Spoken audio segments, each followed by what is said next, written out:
The movie begins with an average man, an unremarkable engineer, applies for a job at the Moon Space Station. Despite his intentionally mediocre track record, he somehow lands the position not as an engineer, but as maintenance personnel. Before he knows it, he's boarding a rocket bound for the moon. Meanwhile, in deep space, Mars loses its gravitational pull, causing one of its asteroids, Pi, to shift its course toward Earth.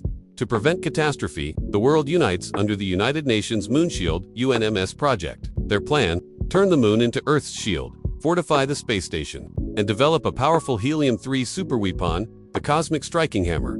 To obliterate Pi, after 8 long years, their mission succeeds, and Earth is deemed safe. Once more, the crew celebrates their triumph, eagerly preparing to return home. Among them is Yu, who secretly harbors feelings for Commander Ju Qing, determined to confess before leaving. He rushes to find her only to freeze in place. Mesmerized by her beauty, excited for the moment ahead, he hurries back to his quarters to write a love letter and practice his confession. But while he's lost in his daydream, disaster strikes. A solar storm throws the weapon off course, sending debris hurtling toward the moon. The impact is imminent, less than 30 minutes away. Qing immediately declares an emergency evacuation, ordering everyone to board the shuttles. Oblivious to the chaos outside, Yor remains in his room, lost in the music playing through his headphones, rehearsing his love confession. The station's monitors flash urgent warnings, and the space rovers speed toward the shuttles, but he remains completely unaware. Finally, snapping back to reality, he notices the first shuttle launching. Panicked, he jumps into a rover and speeds toward the escape vessels. With only 7 minutes left, he sighs and relief. 6 shuttles remain. But in a cruel twist of fate, 5 launch simultaneously, leaving just 1 behind. Now, with only 3 minutes until impact, Yu desperately tries to contact his team, but the communication lines are dead. Frustrated, he screams into the void, demanding to know why no one is waiting for him. But his seatmates, they sit stiffly, gazing away from the empty chair beside them. Oblivious to the man who was supposed to fill it, Yu speeds toward the last remaining shuttle, but a massive crater looms ahead. With no other choice, he drives straight into it. The impact throws him into a desperate climb, but just as he reaches the top, he watches in horror as the final shuttle lifts off without him. Before he can even process what just happened, asteroid debris smashes into the moon. He runs for his life, seeking shelter in a crater, believing lightning won't strike the same place twice. Unfortunately, fate isn't on his side. A second impact sends him flying. Dazed and barely conscious, he awakens moments later to see Earth in the distance only. Now it's in ruins. A massive asteroid fragment has struck, and his home planet is being swallowed by destruction. For 6 days, he desperately attempts to contact anyone, cycling through every communication channel, but there's no response. He's truly alone. The only silver lining: the station has enough supplies to last him a lifetime. Resigned to his solitude, he holds a solemn funeral for the billions who perished. Then, deciding he should at least enjoy his final days, he indulges in his deepest desires. First on the list, entering Commander Ju Qing's room. But after multiple failed attempts at guessing the password, he turns to another goal: moon surfing. That ends disastrously as he tumbles uncontrollably across the lunar surface. Determined to crack the door code, he covers Qing's door with scribbled guesses. Somewhere along the way, he successfully moon surfs again, only to erase Armstrong's historic footprint in the process. Losing patience, he resorts to explosives, finally blasting his way into the commander's room. Now, it's time for his date. He grooms himself, sets up a chair, and tapes Qing's picture onto it, preparing for an intimate dinner. But in a hilarious mishap, his food splats onto her photo's nose. Without hesitation, he licks it off, imagining he's kissing his beloved. Unbeknownst to him, the UM's crew has been watching his every move through surveillance cameras. The entire room freezes in awkward silence. The commander, trying to maintain composure, gulps down a glass of water only to realize too late that it's boiling hot. Despite the amusement, the reality of Earth's dire situation takes priority. The chairman announces that 30% of Earth's landmass is now submerged. Volcanic gas is spreading through inland cities, and humanity is struggling to survive. Depression, starvation, and disease run rampant. The world needs a hero, and they decide you will be the symbol of hope. To create the perfect narrative, they fabricate a story. Yu bravely sacrificed his shuttle seat to save a fellow crew member. In 30 days, they plan to broadcast his heroic survival to inspire the masses. Meanwhile, 196 days later, Yu grows tired of his isolation and decides it's time to reunite with his love.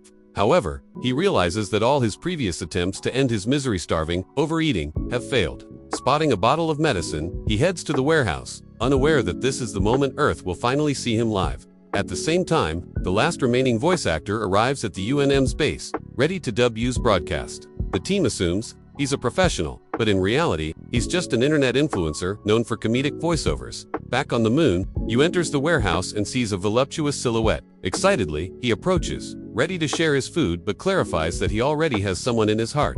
He pulls back the cloth covering the figure only to come face to face with a muscular kangaroo. At that exact moment, the live broadcast begins. The camera focuses on the kangaroo, and the clueless voice actor, unsure of what to say, confidently dubs, "Good morning, everyone," in a deep, heroic tone. The entire control room erupts into chaos. Commander Ching rushes to stop the disaster, but it's too late. The whole world just watched a talking kangaroo on the moon. The feed is cut, and Ching furiously reports the debacle to the chairman. She learns that the research department had left behind an ill-tempered kangaroo named King Kong Roo. And, as if that wasn't bad enough, their so-called voice actor turns out to be a fraud. The influencer tries to lighten the mood by playing a song, but Ching snaps and beats him senseless. Meanwhile, back at the warehouse, Kong takes full control, refusing to leave. Desperate to retrieve the medicine, Yu disguises himself as a female kangaroo to lure Kong away. The plan backfires when Kong becomes overly enthusiastic about his new mate. Yu barely escapes, only to be kicked across the room while the influencer laughs hysterically. As Ching and Ju assess the disaster, they realize their only option is to narrate Yu's story rather than dub it.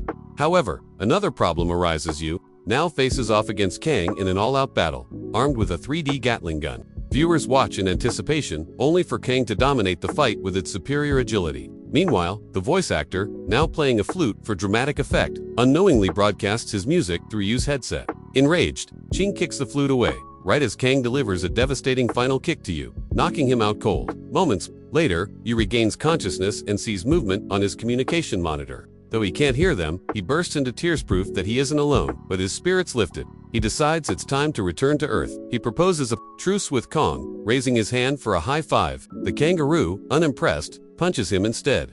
Despite the setback, the two suit up in their space gear and set off to retrieve the abandoned Apollo 18 spacecraft. If they can fix it, they'll have a way home. Back at UAMS, the team scrambles to find a robotic lunar dog to assist Yu, seeing this as their best shot at a successful return. Meanwhile, Ju, skeptical of Yu's competence, is stunned when Ching hands him a classified file revealing that Yu isn't just a maintenance worker, he's actually a flight dynamics engineer. Ju is speechless. Why was someone so qualified placed in maintenance? On day 282, Yu and Kang venture out onto the lunar surface. But there's a problem. The spacecraft has a strict weight limit due to a damaged engine. Yu quickly realizes that if he wants to make it back, he has to ditch Kang. The kangaroo, sensing his plan, headlocks him mid-drive and forces him back to base. Then inspiration strikes. He remembers an old asteroid weapon prototype that might serve as an alternative engine. The problem, transporting it back before sunset. Since the lunar transport vehicle relies on solar power, once the sun sets, they're stranded. Ju quickly does the calculations. It's theoretically possible, but the journey is too long. Even with one lunar day equaling 14 Earth days, the vehicle's maximum range won't be enough. But Yu has an insane plan, chasing the sun to prolong daylight, giving them 41 continuous days of travel. On day 28, exhaustion starts taking its toll. Yu and Kang are sleep-deprived, so they tie a string between them to keep each other awake. Finally, they reach their destination, but the moment they arrive, Concreus as ever presses a button, triggering a countdown. Yu panics, thinking they've set off a self-destruct sequence, but it turns out to be just an inspection timer. Relieved, they load up the engine and prepare to return. However, as he drives back, something crucial slips his notice. Part of the cargo has detached from the main vehicle. Too late, he realizes he has lost it. He faces a difficult choice: turn back to save Kang and risk losing solar power, or continue toward the base. Choosing to move forward, he leaves everyone, including Shang, hoping he will return. Yu argues that it's not his fault if Kong perishes, but his emotions take over. He abandons logic and rushes back, earning everyone's admiration. He retrieves the access card, opens the door, and Kang licks him gratefully.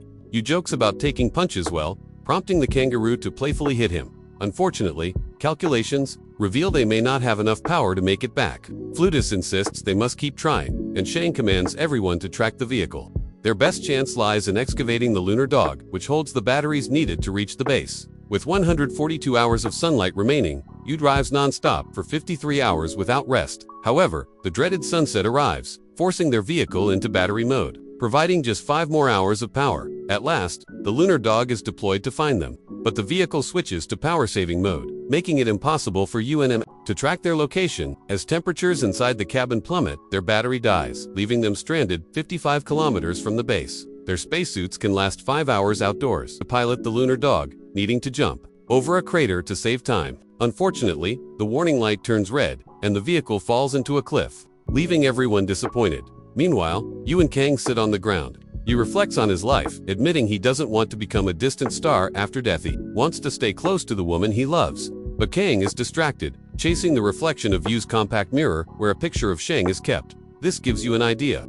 He constructs a makeshift sled for Kang, using the light to lure him into a race. Unus celebrates on the moon. A trained kangaroo can reach speeds of 30 kilometers per hour. Initially panicked by Kang's speed, Yu soon realizes his moon surfing practice is paying off. They reach a cliff, but the gap is too wide. Thinking fast, Yu removes the nitrogen tanks from Kang's reins and detonates them, propelling them across. They land safely on the other side, earning cheers from UNMS and restoring hope. As survivors rebuild their relationships, Yuan receives the Nobel Prize in Chemistry, with the chairman accepting it on his behalf. Chang informs him that communication will be restored in 3 months, allowing them to finally contact you.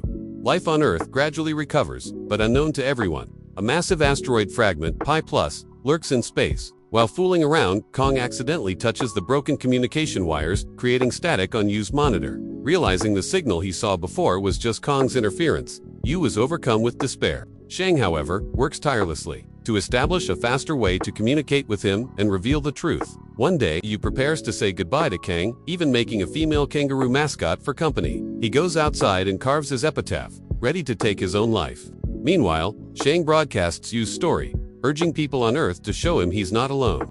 Across the planet, people turn on lights, flashlights, and lanterns.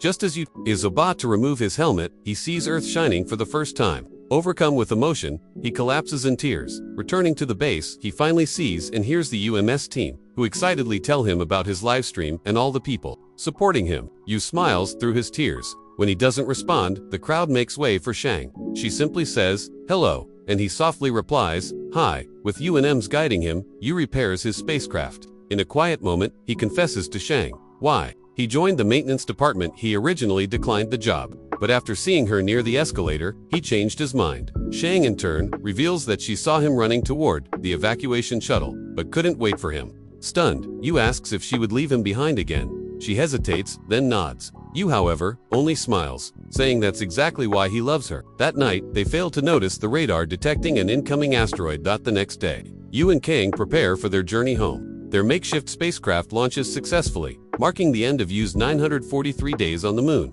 But just as he reaches the space station, UNMS receives dire news. Pi Plus is heading straight for Earth. The chairman declares that only one person can stop it, UNMS, who still has the cosmic weapon on his ship. Faced with an impossible choice, Shang orders the livestream cut, and Flutus provides a cover story about signal interference. Yu, however, overhears everything through his headset. Before Shang can break the news, he already knows. The only way to stop Pi Plus is to manually guide the missile in act with little chance of survival. Staring at Earth, Yu agrees. On one condition, Shang must promise not to remain a widow if he doesn't return. On Earth, people are ordered underground as UNS warns that Pi Plus could make the planet irredeemable. Meanwhile, Yu buckles Kang in, reminding him to enjoy life and find a mate. Kang fights against his restraints, wanting to stay with his friend.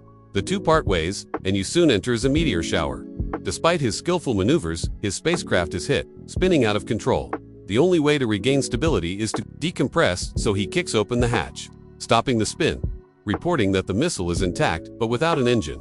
Yu hears Shang confirm that Pi Plus will bypass him, but instead of discussing strategy, Yu thanks her. He doesn't blame her for leaving. She did what she had to do. Now, he's doing what he must. He requests they change his ship's course toward the asteroid and asks them to turn the live stream back on for his final moment.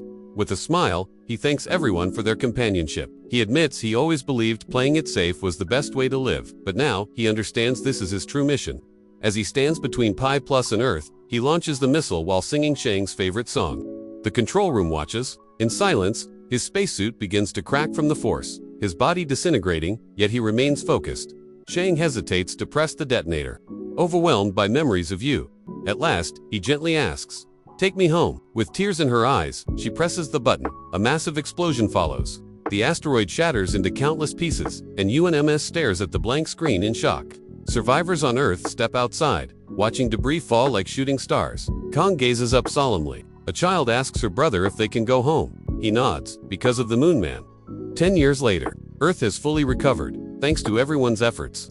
As the first mission back to the moon prepares for launch, Lassie, now the chairman, reminds everyone of the event's significance. Plutus offers her lunch, but sneaks off to feed Kang, UNMS's official mascot, only to discover the kangaroo has swapped Lassie's meal with his own carrot lunch. Meanwhile, Shang and Yu's apprentice, Ju, eagerly board the first shuttle. 2. The moon, in a decade.